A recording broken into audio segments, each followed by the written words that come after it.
Hello and welcome back to the Stronghold. I'm the Magi. That's right, I decided it was time to take an on-screen persona. And it's that time again. It's midweek, and I want you to play some magic so you can win 2 free rare or better ICRs. This week's Midweek Magic is a Brawl showcase, and we're going to be dusting it up with our opponents with a series of pre-constructed decks. So we are doing things a little bit different in this video, so be sure to stay tuned. But before we get into all that, allow me to do the awkward thing and promote the channel. A while back, one of my viewers was kind enough to point out that we are the only channel putting out timely midweek magic content.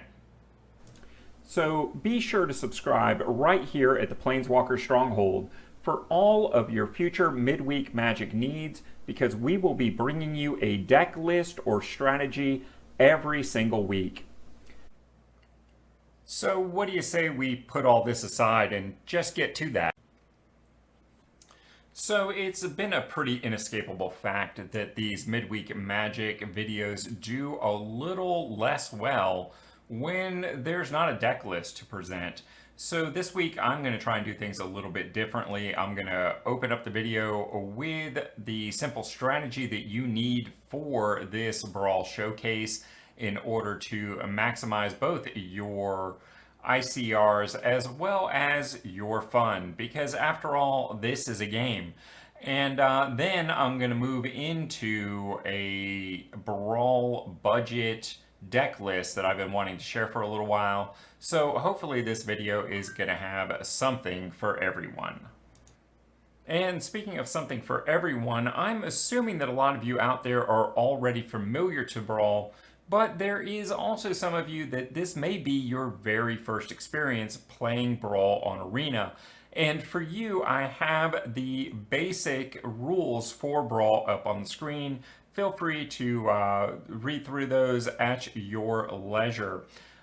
For the rest of us, the strategy on this week's Midweek Magic is really fairly simple.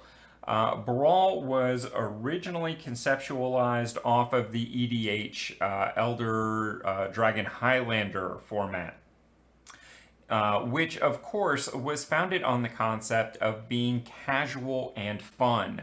And that's really what I want you guys to try and focus on this week. We don't know how many decks there's going to be or what those decks are going to be in, but take the time to explore all of those decks. Take a good look at them, see what cards and synergies that they're building. It's probably going to give you an idea, if nothing else, of what the powerful cards are in Dominaria United, because I'm sure that's going to be the focus here. You also have the option of changing decks as much as you want, so you can play all of them to your heart's content and fully explore those. And don't forget, typically in these showcase style events, you have the option of saving the deck to your deck folder for future exploration, or maybe to build towards or consider wildcards for and things like that. So don't forget to save the deck if you see something that you're interested in. There's usually a lot of really good fun ideas out there, and of course that's what a format like Brawl is all about. You will very often hear me refer to Brawl as a very budget-friendly format, mostly because of the singleton nature of Brawl, aka Commander, EDH, whatever you might want to call it. You only need one copy of a card typically for your deck. So it becomes a bit all or nothing as far as a budget constraint. But occasionally there's a Brawl deck that you might want to build and you just don't have enough cards that fit the theme or the style that you're trying to do in the individual deck. There's just not enough support for the win con. Some of those tend to be things like mill.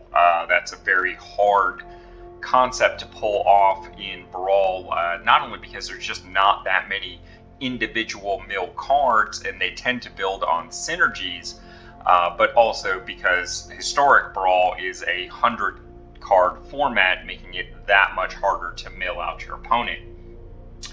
But occasionally the fine folks at Wizards give us a tool to address some of these issues.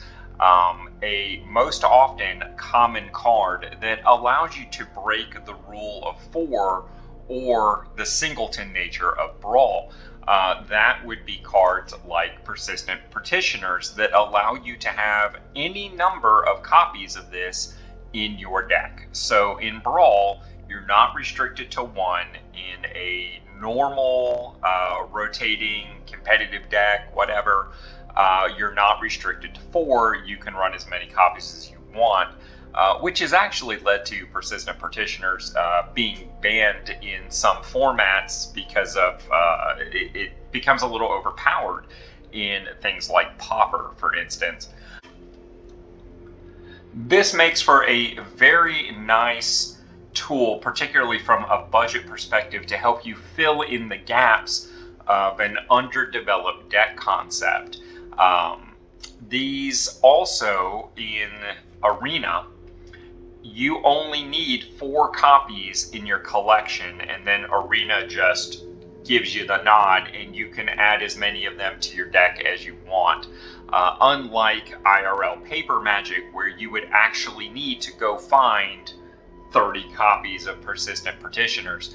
Not an impossibility, but not necessarily a budget endeavor either. So particularly on Arena, these cards tend to be very, very powerful as a budget tool. And in Brawl, they add a lot of interesting gameplay, and it's one of those today, most specifically Dragon's Approach, that we are going to look at in more detail. And in that vein, allow me to present to you an Atsushi Brawl deck.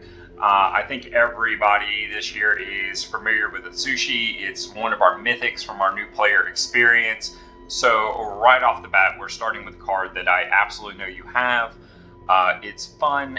It's definitely budget friendly and very powerful. From there, I've got the deck here organized a little differently. It's not necessarily by mana curve.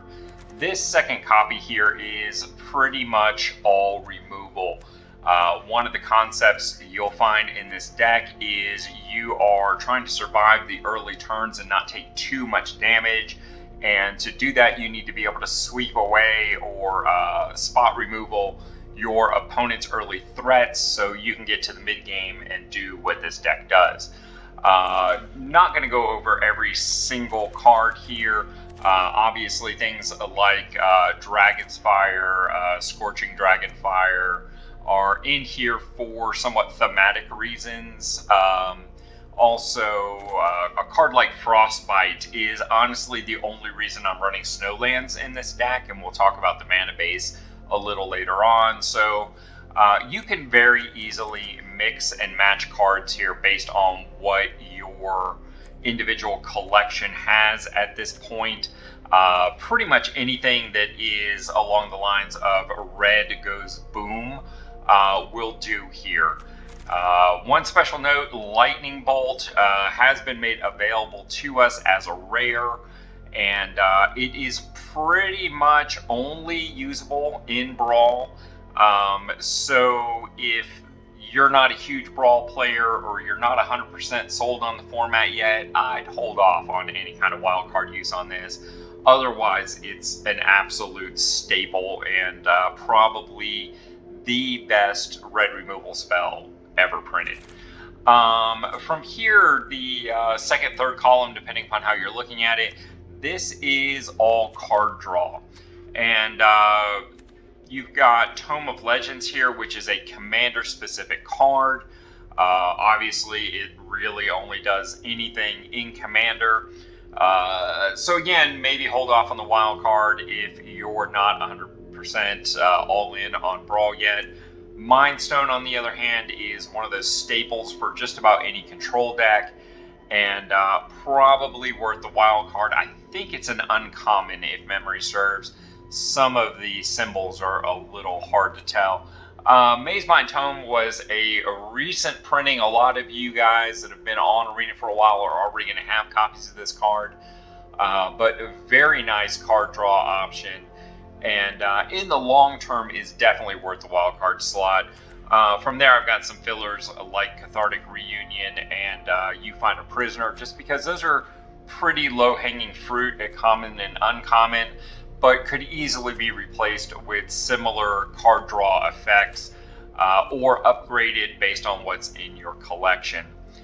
In our next column, we have our thematically relevant cards. Of course, we talked about Dragon's Approach in a conceptual way, but this is a sorcery speed 3 mana, deals 3 damage to your opponent.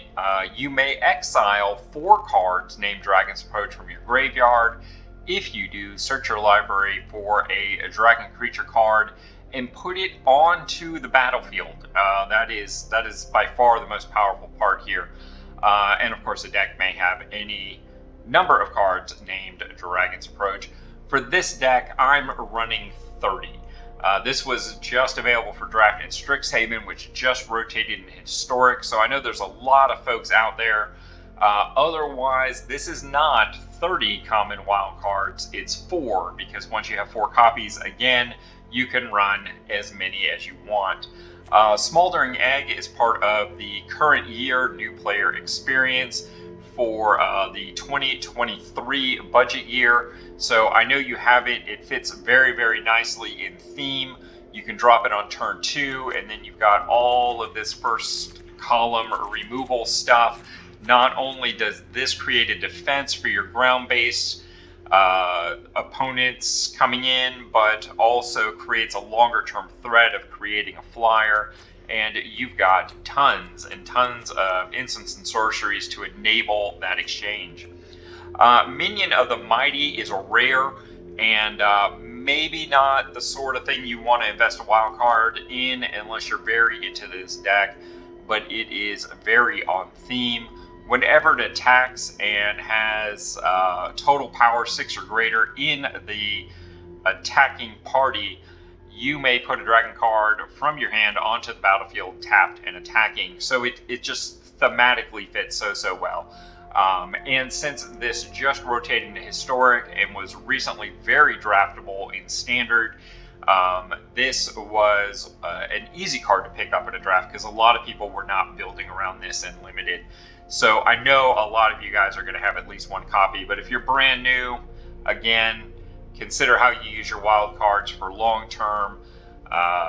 One individual deck may not be the best use of a wild card. From there, we've got Swashbuckler Extraordinaire, Jaded Sellsword, and Warriors of Tiamat. This is just 3 dragons that, again, are kind of low-hanging fruit, either currently draftable and may continue to be draftable, or very recently draftable on this, depending upon what Wizards ends up doing with Baldur's Gate. We'll have to wait and see. But these could easily be 3 other cards that are already in your collection to help you conserve wild cards. The fact that they're dragons is more of a thematic thing, more than any kind of particular synergy. From here, I've got 2 rares that are just really good. Bergi and Torbran. If you've been around Arena for a while, there's a good possibility you already have single copies on those.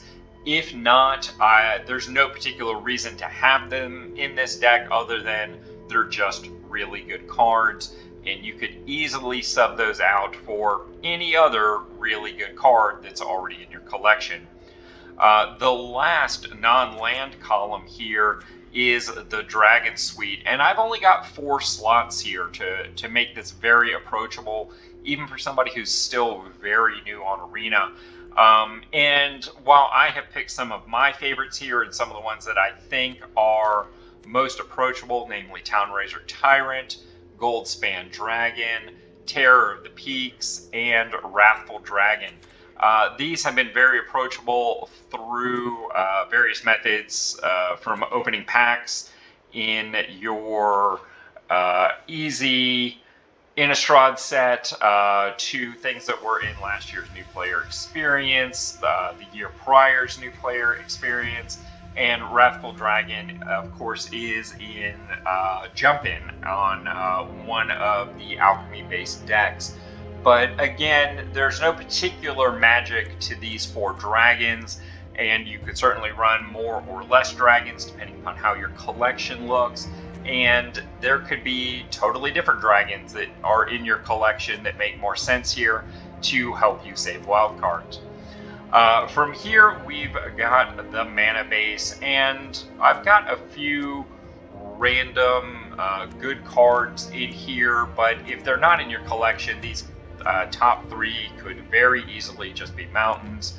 And again, I'm running snow-covered mountains to support Frostbite, and only to support Frostbite, so if you're making a different choice there's no particular reason to run snow-covered mountains unless you're just looking to confuse your opponent. Field of Ruin is one of those fairly staple cards, particularly for mono decks in Historic and Brawl.